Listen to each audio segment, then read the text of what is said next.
All right, I am Josh Fiske, and we're hosting the Diversity Council Women in Politics.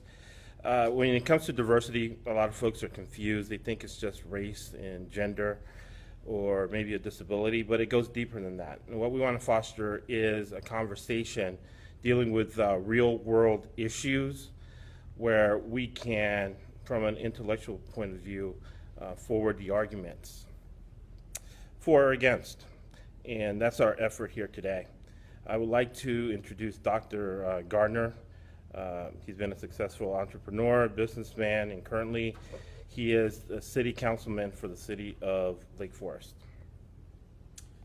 Hi, Josh. I wanted to thank El Toro Public Library for hosting us today, and to the Diversity Council. We have with us three women who are experienced in politics. We have Barbara Kogerman, who's been a mayor and council person at Laguna Hills. We have Trish Kelly, who's a former mayor from Mission Viejo and is running again for the city council in Mission Viejo.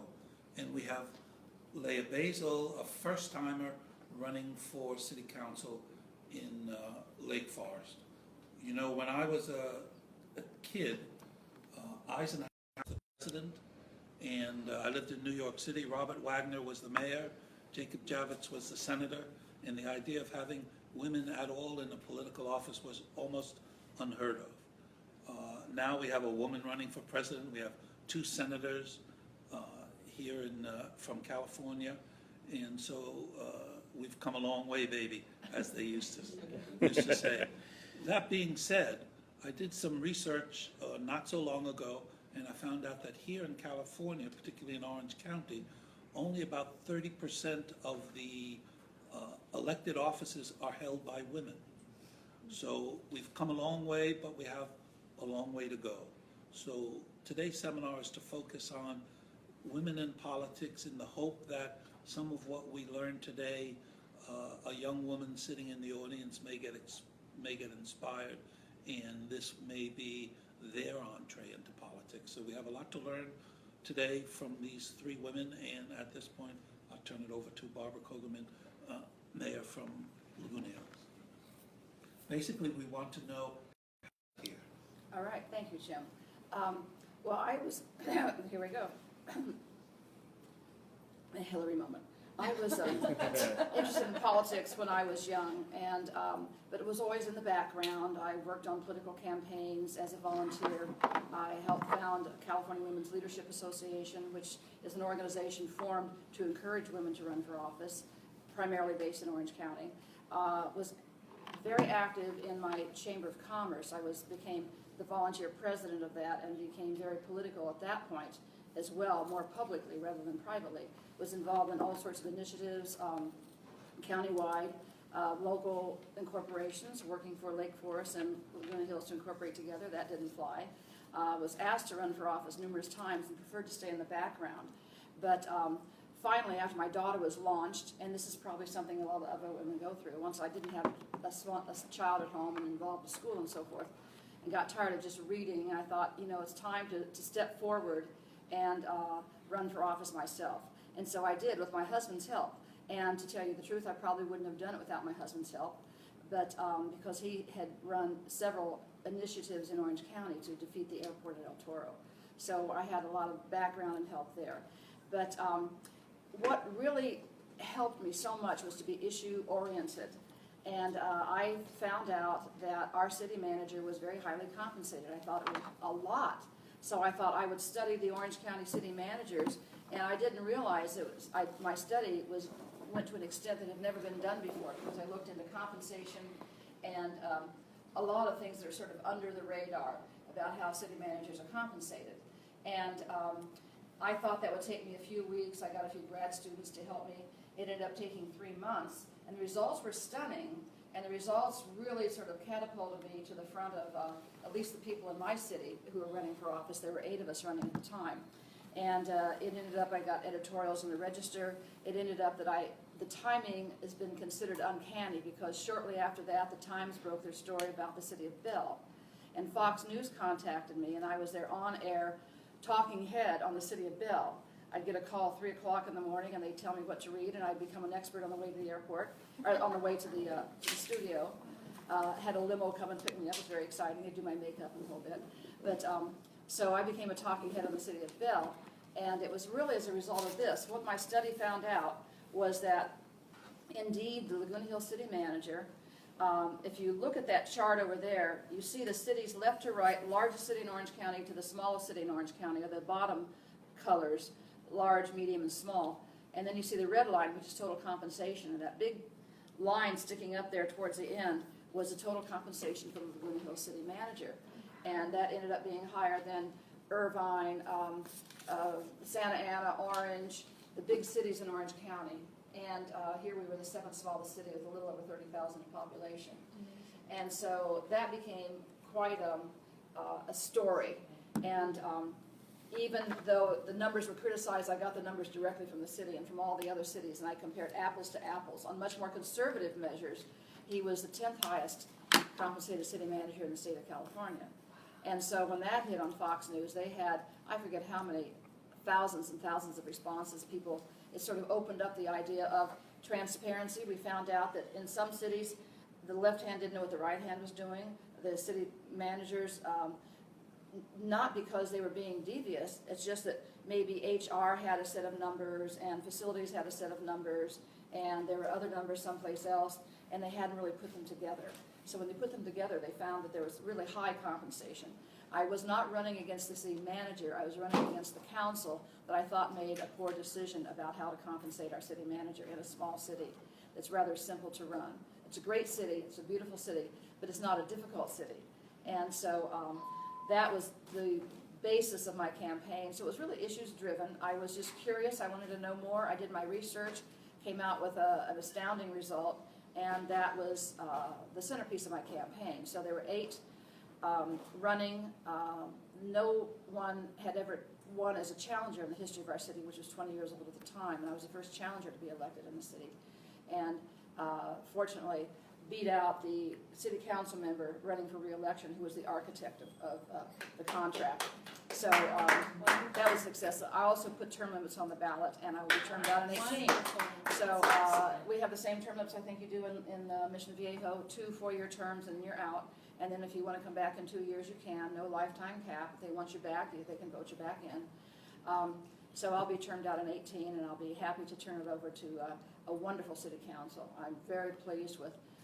I will say, one of the things about being a woman on city council, and that's probably not true with every woman, in fact I know it's not, but I got into a council that was very contentious. There were 3 people on council, 2 people left on council who thought I was going to burn the city down. And so it was very contentious for the first 2 years until we got 2 new people coming in and we had a new majority, and I became mayor right away. I never would have been mayor before, because the council, if they don't like you, you'll never become mayor. So I became mayor as soon as we got the other 2 people in, and my job was to bring unity to the council. And I don't know if other women have this capacity to compartmentalize, but basically, if we didn't get along before, that was then. Okay, that was a blip. Whatever it is, I need to get along with you now, and we need to get along now and do the business of the city. And I need to get along with people in other city councils too. Even if we disagree on some issues, we need to get along, because it's not just our city, it's regional as well. We have to cooperate as a region. So I think cooperating with other councils as well as your own council members is really important.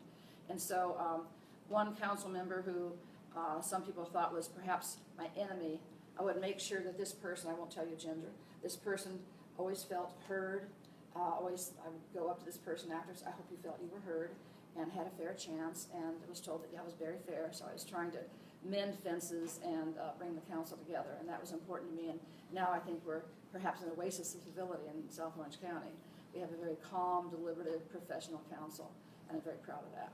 So it was a matter of always being interested, always being in the background, waiting until my life choices were cleared the way for me to run for council. And so I've enjoyed the leadership, I've enjoyed the results. I'm very happy with a lot of the things that we've accomplished. And primarily it's in the area of transparency and accountability for the decisions that the council makes. So that's my story, and I'm sticking to it.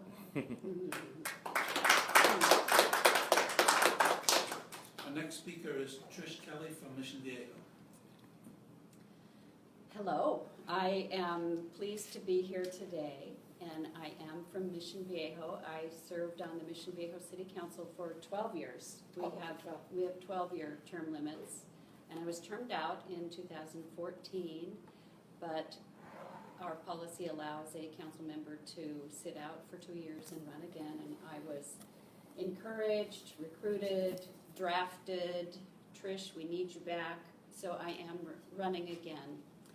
My story is quite a bit different than Barbara's in many ways, because I was never interested, I never ever wanted to serve in politics or to be on a city council or to be involved in politics other than voting and being a good citizen and watching what was going on. I moved to Mission Viejo in 1977. My husband is a former Marine Corps pilot, and he was stationed at El Toro Marine Air Base, as Barbara's husband was as well. And we had 3 children and raised our 3 children here. I now have 6 little grandchildren. So my life really has been about raising children and making them my first priority and doing good things for children and for families in the community.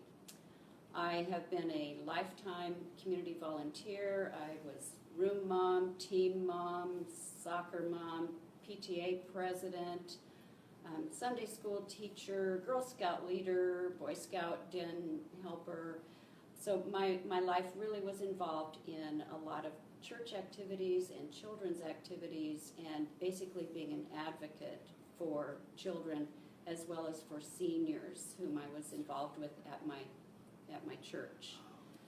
So why did I decide to run? I ran in 2002 to save a recreation center.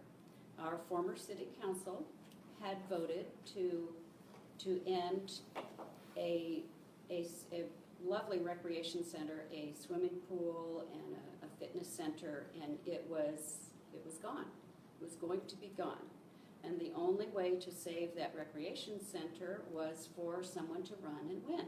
Well, I didn't want to run, so I worked on trying to find someone else who would run and win. And the bottom line is it came down to me. I was well known in the city because of all of my community involvement. And so I went in very hesitantly, but with a mission to help to save our recreation center. And the recreation center, the pool was drained, the baby pool was jackhammered, the playground equipment was taken out, and it was essentially gone unless I won. I really had no idea what I would be getting myself in for as far as a campaign. Campaigns are a lot of work, but the bottom line is I did run, I did win, I did save the recreation center. It's beautiful. It's Sierra Recreation Center. Many children learn to swim there, and many seniors go to enjoy the fitness center and the swimming pool. And so that was the big issue that prompted me to run. Another issue that was very important to me at the time was good character. And I had been involved in Capistrano Valley High School as the PTA president and involved with the character organization there, the Character Club on campus at Capistrano Valley High School. And I partnered with another member of the community to work towards making Mission Viejo a city of character and bringing a character program. So one of the first things that was on my plate to do after I saved the rec center was to make Mission Viejo a city of character, and I indeed was able to do that. However, the city council did not provide funding, so as a PTA president, I still was the PTA president. That's PTA presidents just say, yes, we do unfunded programs all the time. And so volunteers and I recruited a committee and wrote our own materials for this character program, and it has won, I actually authored the program. It has won statewide and national awards, and it goes into all 25 of our Mission Viejo schools. The kids are surrounded by character posters, character words every month. We focus on a different word each month. And then my other big burning issue that I wanted to get to right away was to bring senior transportation to the city. Because I had served in my church working with the senior widows, and I found that they had severe problems when they lost their driver's licenses or chose not to drive anymore. What were they going to do? I was their senior transportation program, so I saw this as a big need, and I'm pleased to say that I was able to get that program going in Mission Viejo, and then we partnered with Laguna Hills, and they now join with us. So a senior can take a ride anywhere in the city in a taxi for $5 anywhere in Mission Viejo and Laguna Hills. And so those were basically, I found that in my life, I was an advocate for children, for families, and for seniors, which is basically everybody. And I found that I was able to do some good things and make a difference in the lives of people through serving on the city council. Thank you. Our next speaker is Leah Basile from Lake Forest, and then we'll go to a round of questions. I'm Leah Basile, currently running for City Council in Lake Forest, and I'm listening to both of your stories, and I hear little parts of me in both of you guys, because I'm noticing a trend that all of us have gotten involved in politics because of a catalyst. There's always something that speaks to our hearts and gets us out there to do things that we never thought we could possibly do. For me, there were a couple of things. It started, I was like you, I wasn't really involved in politics, I was just living my life, getting involved in the community, part of my church. I was on the worship team, met my husband in the band at church, and we had a family, and where we live in our HOA, we were very unhappy with how they were managing the money. We felt like they weren't doing it properly, our rates were going up, and we weren't very happy. So my husband pushed me, literally pushed me, and said, why don't you run for the HOA board? And I thought, well, okay, I'm not really interested, but I'll do it, sure. So he helped me write my statement, and I won. And 6 years later, I'm still doing it, and I turned my HOA from a budget deficit into a budget surplus, all by increasing amenities and improving services, but not spending any additional funds. So that takes me to how I got involved in Lake Forest politics. Because I represent 690 homes as president of my HOA, the city had decided to redesign a road in my community in Portola Hills called Saddleback Ranch Road. And this road had been redesigned in a manner that was completely unsafe for the residents. They designed center medians that were so wide that it forced cars all the way to the curbside. So if you were walking down the street and you held your arm out, a car would literally hit your hand. And this was a 40-mile-an-hour road. So parents were no longer able to walk their kids to school. They were afraid if their child fell into the street, there'd be no place for a car to go to avoid hitting a child. So it was actually affecting people's quality of life. They had to rethink how they were living their normal life. And I was getting a lot of requests from our residents, is there anything that we as a board can do? So I thought, okay, well, I'll go to the city council. That seems like the appropriate place to go to ask for help. Mistake Number one, yeah. So I went with great hope that our city council would listen to us. And I attended the first meeting and expressed our concern and mobilized all of Portola Hills to come and help with the cause.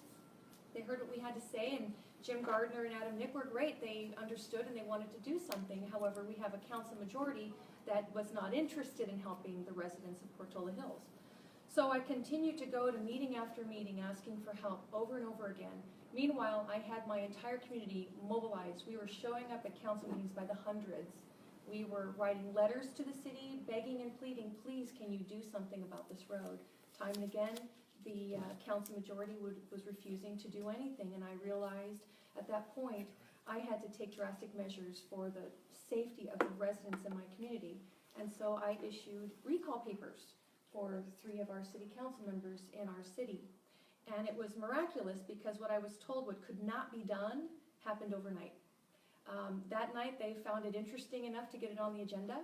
We were in focus groups 3 or 4 days later, and completely revised plans were approved at the next city council meeting. It was unfortunate that I had to take such drastic measures just to get the attention of our city council, who really should be caring about the residents first. And that's what got me involved. I had no intention of doing what I'm doing today, except that I realized that we need integrity in our government. We need the transparency. We need residents first. And if we have people representing us that really don't care much about us, then what good is it? I mean, we may as well live in a third world country. So I had been asked by many people, several of them are in this room, asking me to run for city council. I truly didn't want to do it. I mean, I fought with myself over it because I understood that it would be a huge sacrifice. I was afraid, to tell you the truth, because I'm a woman, and it's very imposing because I'm a mama bear and I'm thinking of my children. I have a 3-year-old and a 6-year-old, and knowing how dirty politics can get, that was my first concern. And so I wanted to protect my family first and foremost, but then I realized that bad things happen when good people do nothing. And so I set aside all of my fears and concerns and decided that I think that this community there's a greater purpose out there, and there needs to be someone that can lead a positive change for the city. So I've decided to be that person. I'm very excited about the opportunity to do this. Again, it is a great sacrifice because you don't realize going in what you're really faced with, what you have the challenges to do, and I'm glad I didn't really know in the beginning because it can be really imposing. I mean, you're thinking about making huge sacrifices, but as you take each step and you go forward and you realize the good things that you're doing, it kind of motivates you to do more and greater things. I'm looking forward to being that transparency in my government. I have that skill that you have of being able to cross bridges, cover people and let them be heard and let them communicate in a way that's actually effective. I think that I could bring that change to the city. I think it's really important because it is extremely contentious. So I feel like I'm you starting out 8 years further along, walking into a bad situation and being a mom and fixing it. I love fixing things. So anyway, that's where I am today, and I'm just so grateful for the community support, because if it wasn't for the community encouraging me to do this, I probably would not have done it. So thank you. I had a couple of questions. Thanks so much, because you covered a lot. I had to throw out a lot of my questions. But I did have some things that didn't get brought up, and because we're hoping to influence young people to get more involved in politics, these kind of questions focus on that. For example, could you talk about a role model? When you made this decision, did you have someone in mind that was a role model, or were you inventing it by yourself? And what on earth made you think that you could succeed? Any of you want to tackle that? Yeah, I'll start. Back in the day, there were bracelets, and I had my own variation. I didn't make the bracelet, but I thought about it. It was WWMD, what would Marion do? And that refers to Marion Bergeson, who started out as a school board member and then ended up being the state secretary of education. She served in the assembly, she served in the state senate, the state assembly, and Orange County Board of Supervisors. A marvelous woman, a great role model. And so I thought she was fearless. She was focused on what she felt was right, and she was fearless in making it happen, and she was a tremendous person. We just lost her last spring. But wonderful lady, and always reached out to women to encourage them to run. And I just felt, if I could think about what would Marion Bergeson do in this position, then I would probably make a good decision. So she was a wonderful role model. I think Sandra Hutchins is another great role model who is in a traditionally male role, our county sheriff. The second female sheriff, I think, in our history. I think we had one decades and decades ago. She has a tough job. She's in law enforcement, a very macho field. She's got to deal with a huge force of sheriff's deputies and so forth, and the supervisors, and difficult budget decisions and other policy decisions, and I think she's also a great role model for someone who is willing to step into a male field. I never felt like women did not have a place in politics. In South Orange County, Laguna Niguel had almost all females. originally, and for a while there, I think every mayor in South Orange County was a woman. So we've had two women who've gone much further, Pat Bates and Mimi Walters, both from Laguna Niguel, one in Congress and one, Pat Bates was in the Assembly and Supervisor, and now Supervisor, Assembly, and now Senate. So she's also an example of women. We haven't been constrained, I don't think, in South Orange County. We've had a lot of women role models, and so that's been something that was helpful. I didn't feel discouraged because I was a woman. Anybody else? When I first began, I really did not have a role model. I just had a goal, and I wanted to set my goal and do what I needed to do to win. But as I became more involved, I would say that now my role model is Pat Bates. She had a similar start to what I had. She was a mom.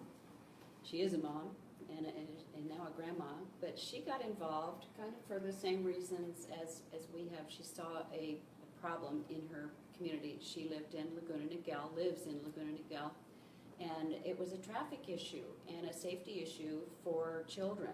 And she and a group of other moms would get together and they'd go out to the street where there was a problem with clickers, counters, and they would count the cars that went by and note the speeds and everything, and they were trying to be advocates for their kids, and they were dubbed as the name Moms with Calculators. And I thought, that's, and then she was elected to the Laguna Niguel City Council, and I think she was their first mayor. And then, as Barbara said, she went on and she became one of our Orange County supervisors on the Board of Supervisors, and then she went on to be a member of the California Assembly. Actually, I think it was the other way around, maybe Assembly first and then Supervisor. Yeah, right. And now she's one of our state senators. Right. And I'm really pleased that she has endorsed me. We've worked together for a number of years on various issues, but she really has made a difference in her community, and she started out just wanting to bring it with a safety issue, wanting to bring a problem to the attention of the people that could fix it, and then she ended up jumping in and fixing a lot of problems herself. So I have always admired Pat and feel like I have a lot in common with her. Although I don't want to go on to be a state senator or an assembly member, but You say that today. Supervisor. No supervisor, no. We have really, really good people in place right now. I'm pleased with our current political members. So On the Orange County County Board? yes, Board of Supervisors for Orange County? Our 5th district supervisor is Lisa Bartlett, and Okay. I supported her, and she's doing a great job. She also has endorsed me, and she's a wonderful person, another really good role model. Well, we can agree to disagree on that one. But we're staying out of politics. We're talking about diversity today. But if you want to talk about diversity, she's an Asian woman, Mm-hmm. and started as a city council member. Right. And we have another Asian woman on council, an Asian man on council, on Board of Supervisors. So it's become certainly diverse. As Orange County becomes diverse, Right. it's reflected in the leaders that we're electing. I think it's imperative that we have that type of diversity. I mean, currently on our council, we don't have any Asians or, I think that's important because that population is growing, and I think that they're truly underrepresented on our council. But that aside, as far as my role model, I have to say it's most definitely my husband. There have been many times I've walked away, being afraid of things, and he's just kind of done that gentle nudging, the I believe in you, I know you can do it. And it's really helped me. He's really a partner, and I think we all need to have that, partnership with someone to look. And that kind of leads me to two questions that traditionally, when you talk about women in politics, Hillary, first time Bill ran, she said, I'm not the type of woman who just bakes cookies in the kitchen, you know. What's wrong And with the other baking? question, and the other question Hillary faced when she was running in Arkansas was, or she was in Arkansas, was that, you know, women shouldn't get into politics because they're not emotionally capable of making those decisions. So I would like to see what the panelists would respond to those two questions: the work-life balance and balancing a family, and again, the question that Donald Trump asked about women's emotional capabilities. Well, I think we're probably all in agreement on one of those two issues, in particular, and you know, whether women are emotionally capable. I mean, that's kind of a throwback to another era. I don't really hear anybody seriously saying that today. And if they do, I think they'd be laughed out of the room. You just look around at our leadership locally. California's had 2 women senators, whether you agree with them or not, for quite a while. And you know, women can be tough cookies, and we are, you know, because we're out there. If you're going to be in politics, you have to be tough. You have to be able to take the slings and arrows, you know, and deflect them. And so it took me a while, I think, to feel strong enough to do that, to feel like I could make a decision based on what I thought was right and not worry about hurting somebody's feelings or, gee, they won't like me if I make this decision. I think that came with maturity, but it wasn't a male-female thing. It just came with maturity. In work-life balance? I was interested in running for office perhaps when my daughter was very young, and I was asked to run for different things, and I was actually a finalist when they needed to appoint somebody to the school board, Saddleback School Board. I was willing to do it, but I did find that I quit work to raise my daughter, and when I found myself on 5 boards and taking her to school early and picking her up late because I had to be to board meetings and all that, I decided, no, I wasn't going to do that.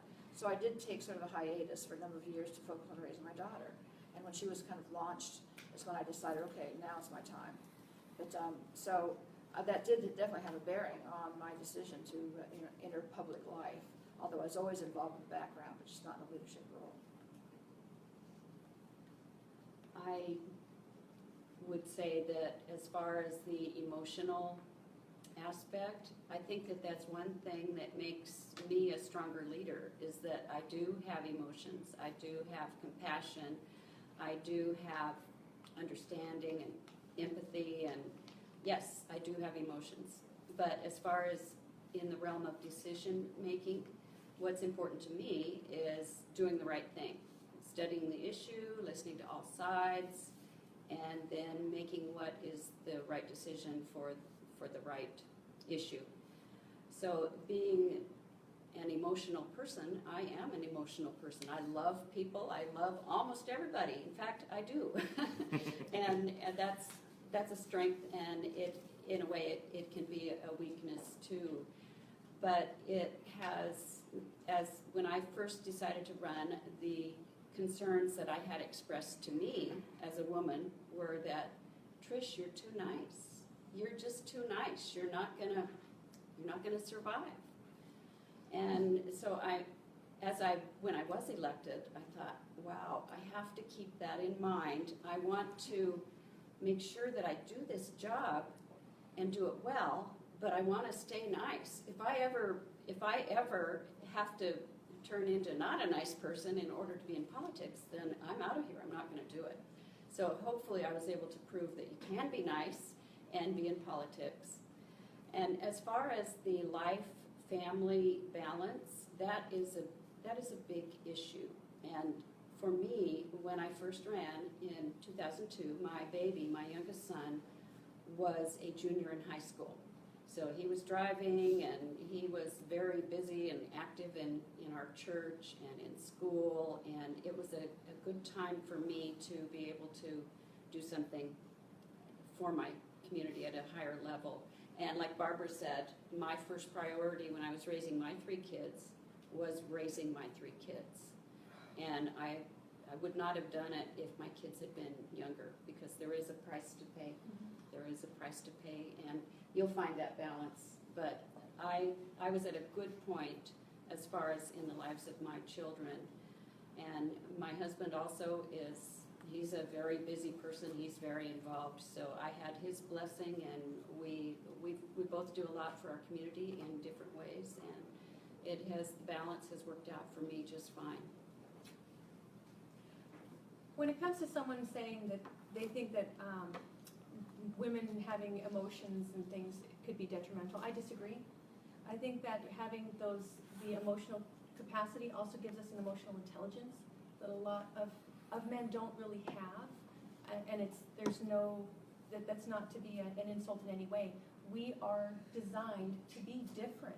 We are unique with the qualities that we have and things that we bring to the table.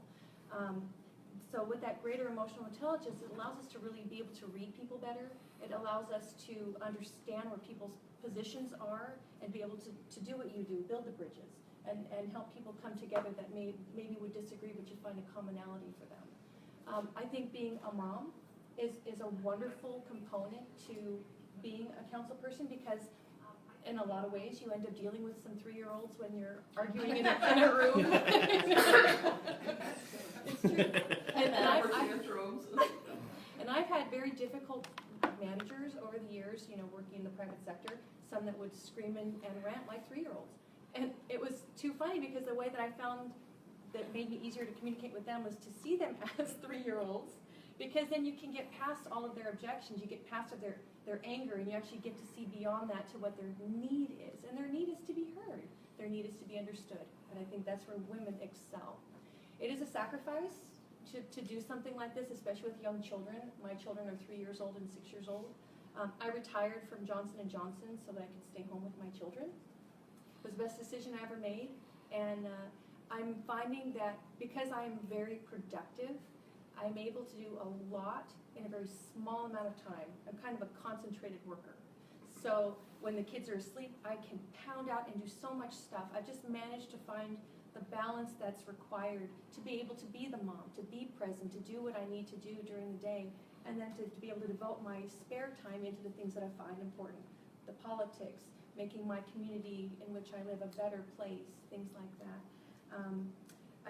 And as far as, women being in politics, the thing that I most stand by strongly is I don't want to be a politician. I want to be the mom. I want to be the friend. I want to be the person who stands in and is a regular person representing regular people. So if anyone ever calls me politician, I have to tell you, I'll be very offended. I try not to be. Okay, another question I had for you. Although here in South County, we do have a reasonably high percentage of women involved in politics. You go into North County and it drops a lot.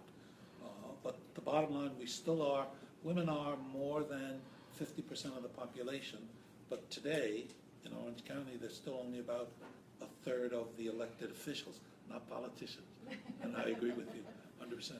But elected officials, why do you think women don't get more involved? So the three of you have been involved, to a larger or lesser extent, but why do more women not get involved in politics?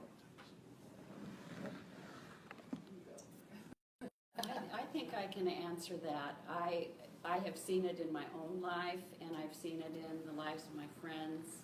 I think that many women are so busy raising their families, and many women now are juggling a career and raising their families. And I know when my kids were young, my whole life was driving kids to Little League games and baking cookies and serving on the PTA and being at school as a volunteer several times a week. And my whole life was doing homework and helping with homework. I was full. I was very full.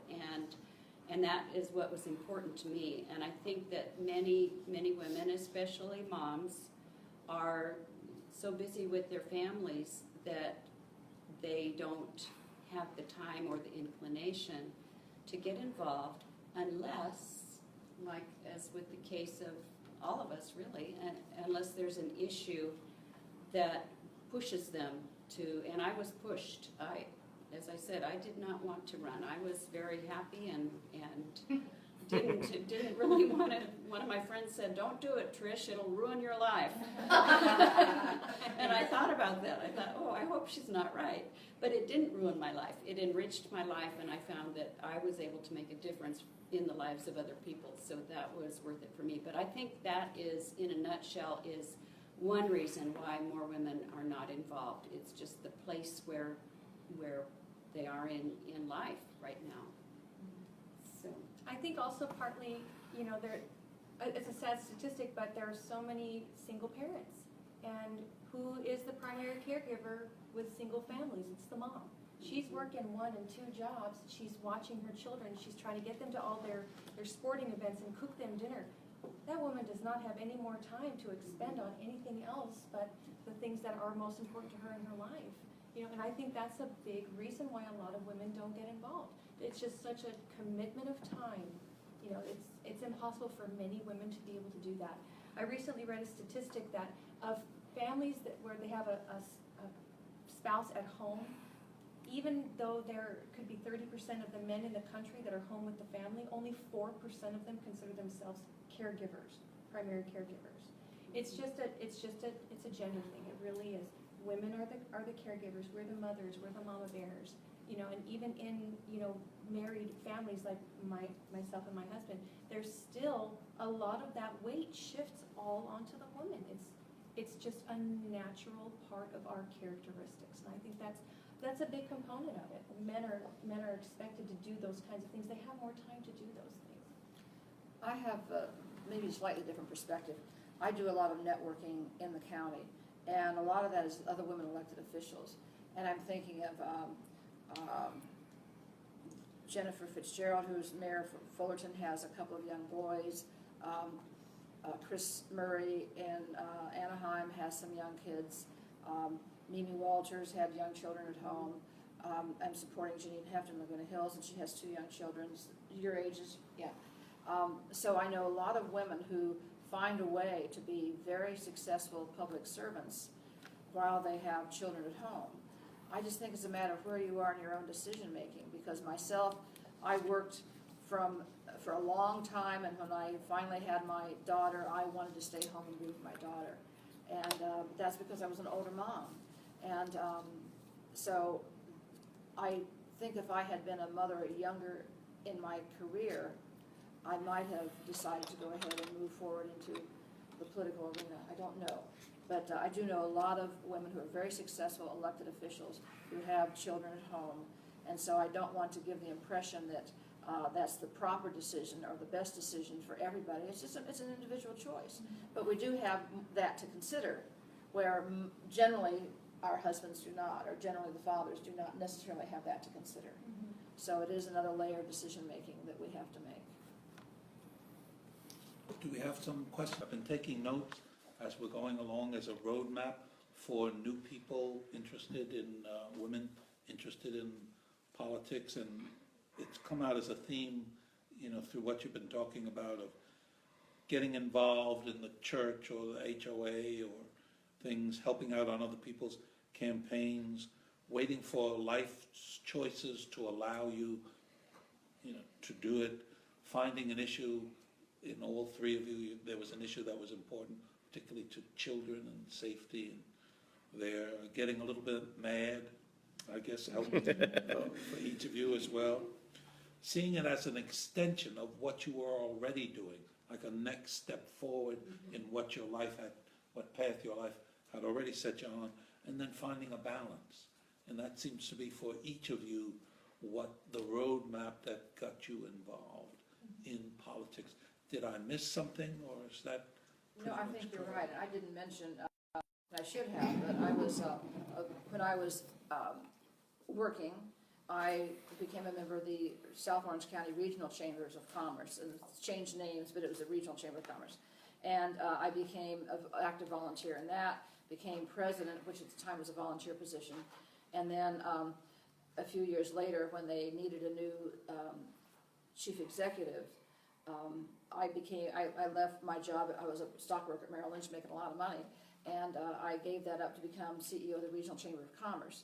And in both cases, I felt that it's important if you were in business, you're in politics, whether you like it or not. So in both cases as a volunteer and then as a paid leader of the chamber, I made sure that the chamber took a position in local issues, going back when I was a volunteer president in incorporation of the various cities, and then as CEO, making sure that the cities had representation, that the cities saw their chambers as not just an event planning organization, but advocating for fair business practices in the cities too. So that was a background that I was able to utilize just, in terms of my resume and in terms of my experience and in terms of learning leadership.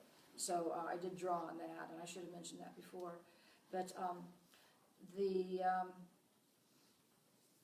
there is a roadmap, and I think each of us were successful because we had a particular issue that we felt strongly about, and the residents also felt strongly about it. It was resident-driven, and we were there to provide the leadership and either fell into it or grabbed it. But it is something that we did for our local constituents, and I think every single one of these women we've talked about who've gone on in politics started out in the same way. Not because they wanted to one day be a congresswoman or a senator or whatever, but because they learned their leadership skills, they learned they were good at it, and they were able to help their communities and were able to use that for the next step. I think there was one more question. Yeah, I have a twofold question actually. My first question is, have any of you experienced any gender bias in relation to your experience of politics? And if you have, what kind of barriers have you come up against? If you see it that way, or if you feel like it came in conjunction with your gender? I don't think so. Although perhaps it's my own bias, when I started working with staff, professional staff, I was probably a little cowed. These are not because they were men, because they're so darned experienced and so knowledgeable. So I wouldn't say it was that. I just felt myself, do I really belong here? Do I have the expertise? But I got over that pretty quickly. So it wasn't really a gender thing so much, other than something I might have imposed upon myself, not imposed on me. Right. And, There's a good book that came out called Presence, and they would describe what you just said as imposter syndrome. So you're right, I've read about that. Yeah. Right. Yeah. So you overcame the imposter syndrome Yes, very it didn't quickly. take long to look around and decide, I didn't have to worry about that. I have to admit, I actually have had some gender bias. I had heard some people mention that they were concerned about me being qualified because I was a homemaker. And it makes it sound as though that's all I do, walk around the house barefoot and bake cookies all day, which I do like to do.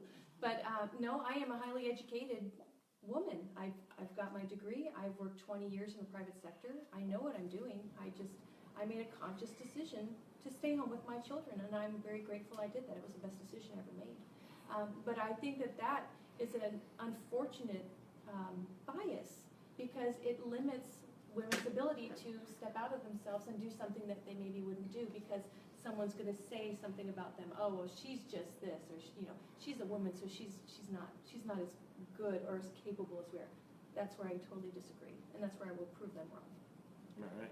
I did not really have a problem with gender bias. In fact, I think I've heard that it almost works the other way in elections. A lot of women will vote for women, and I know that's true. I've talked to women saying, well, I'm not going to vote for any men. So it can actually be an advantage to women to be a woman. As far as I've always been treated with respect, I've never been made to feel inferior or that I didn't know what I was talking about. And I think I had one incident once over all my 12 years where a male colleague actually was talking to me in a way that was not respectful. And so I thought I've got to hit this right now. I just said, I'm not your wife. I'm not your little sister. I am your colleague, and I am capable of thinking and making my own decisions, and thank you very much, but I will not have any more of that. And that was the end. So I think that as women, we are every bit as qualified and every bit as capable to be able to do the job that each one of us feels like we are called to do. I would never discourage a young lady or a young mom or any age woman from setting her mind on the goals that she wants to achieve and then going for it. Women can do anything they set their minds to and more. Awesome. Yeah, this has been a great discussion. Fascinating. Final words of wisdom to young or not so young women? We have another question from the audience. Go ahead. 30-some years ago in college, the book that was heavily promoted to women was Dress for Success. Do you recall that book? What book today would you recommend? Or other books that empower women? Any suggestions? I don't, Because that kind of ties into the gender bias. Even though- If you're not dressing the part, you're not, you know. Even though I'm a man, one I would suggest to the audience would be Presence by Amy Cuddy. She's Amy Cuddy. Cuddy. Yeah, Cuddy. She's a professor at Harvard, and she wrote a great book. And I've shared with my wife, and she shared it at work with folks, and it really kind of helps with this discussion. But what books have the panel would you recommend that have helped in your career? the book that has helped me most in my life and in my career is the Bible. And it doesn't talk about, well, it does talk a little bit about dress, but as far as... The virtuous woman in Proverbs, right? That would be That's the, right? Proverbs Exactly, that would be the 31, Bible's take on Proverbs gender equity. Yes, no, but it's my manual, my handbook for living, and it, through reading the Bible, I read it every day, I try to live it, and it gives me the guidelines I need for how to treat other people, how to do my best in everything that I do, how to have perseverance. And so really that has been my book. As far as dressing, I think that Dress for Success, I think that it is important that we do consider what we wear and make sure that we do dress professionally. And I think that not dressing professionally doesn't help us any. So I think that's important. But as far as my guiding book that I look to for everything, it's the Bible. I have to agree. I read it every morning before I get my day started. Just helps clear my head and get things straight. The thing I like about it, besides teaching how to love one another and all the things that the Bible teaches, I love the stories in the Old Testament of leaders who were thrown into situations they didn't want to be a part of. Moses, perfect example. He didn't want to be a part of it, but he kind of got pushed forward, and then he ended up doing some great things. So that's kind of drawing on those things. We don't realize what we're capable of until we're nudged just a little bit further. So. Well, I do read the Bible. And I'm not as good as you are about reading it every day. That's one of those goals. I can say, I gotta read it every day. I really should. But, and I read history. So I suppose that's sort of filtered down. I really enjoy reading history. Read the book, Abraham Lincoln, oh dear, what's the title of it? Lincoln? The one, the woman wrote it, and it's about having different people in his cabinet. He deliberately exposed himself to other people of different opinions that challenged him. So he felt he was really nudged to fight for his position and to hear all sides. And I can't think of the name of it. I think Doris Collins maybe wrote it. But anyway, so I read history, and I suppose that's sort of filtered down, looking at what great leaders have done and how they made decisions, and good decisions, bad decisions. I'm particularly fascinated by Henry VIII, and those are a lot of bad decisions. so I wouldn't use that as a role model. But anyway, so reading history to me is a way of learning a little bit about leadership. And I wish I could think of the name of that book. It'll get you It later. will. It will get me. It's a Google away. Yeah. Okay, any final words of wisdom for aspiring elected officials? Don't hold back. Don't be afraid. Team of rivals. A team of rivals. Thank you. Political genius of Abraham Lincoln. Yes, the team of rivals. And I really think that's true. There's the power of one. There's doing it because you feel compelled and you know you can make a difference, or you're confident that you can make a difference. So being a team of one is good, but the team of rivals is important. That you surround yourself with people who don't necessarily agree with you, but will push you to make a firm decision and make a good decision. But just don't be afraid. I mean, I did my homework. I was always in the background. I learned a little bit about politics because I'm just interested in government. But when it was my time, I just thought it was my time. So just don't be afraid. Learn, educate yourself, and step up. We have another question from the audience. Really quick, I was just wondering personally, as a female, what do you feel is your greatest strength that you've drawn on that has helped you to be the wonderful women that you are, and be so well balanced and be able to present yourself in all kind of political atmospheres? I'm going to go along with what these two ladies have said, and that's firm conviction, a philosophy of life that I measure everything by, and it's spiritually based for me as well as a Christian. And I go into the idea that I'm going to love my enemies to death. I mean, no, I may speak that way. I'm going to try to be a role model for treating others with respect, for loving others and putting them first. And so that's sort of a guiding principle. And I think having a guiding principle is really important. Mm-hmm. That may have come to me later in life than it did these two ladies. I think I would have been a much less prepared or less effective leader if I didn't have that kind of a guiding principle. To be a role model, to show that you respect each other and respect others' opinions and try to come from that place. Yes, I agree with that as well, that having the principles of a biblical foundation and the qualities that I try to emulate. But I also found that my experience in working with the community as a volunteer, I learned so much as a volunteer. I got to know what's important to children and to families, and I talked about being a deaconess in my church to the senior widows, and then working so much with children, that my experience as a community volunteer, I think, really gave me a big advantage. My experience as a mother, really, like Leah was saying, it's those mother skills come in really handy. Absolutely. And not only in how you deal with other Those adult 3-year-olds on the council. I know, right.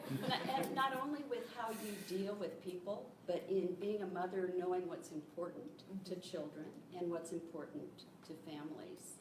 So those have been really important issues or areas that have helped to make me a stronger leader. And then I mentioned that I wrote the character program in Mission Viejo. We focus on 12 different character qualities: perseverance, integrity, moral courage, service, self-control. I really try to every day live my life as a person of good character. And it's not just for children. Character programs are not for children. They're for everybody, and every one of us is challenged every day in our character. So that's been a commitment I've tried very hard to live in my life, is just no matter what happens, no matter what comes up or how I'm treated, just respond with good character. Yeah, in everything I do, I try to live a life of integrity. I want to be the person that people look at and say, I want to know her, because she's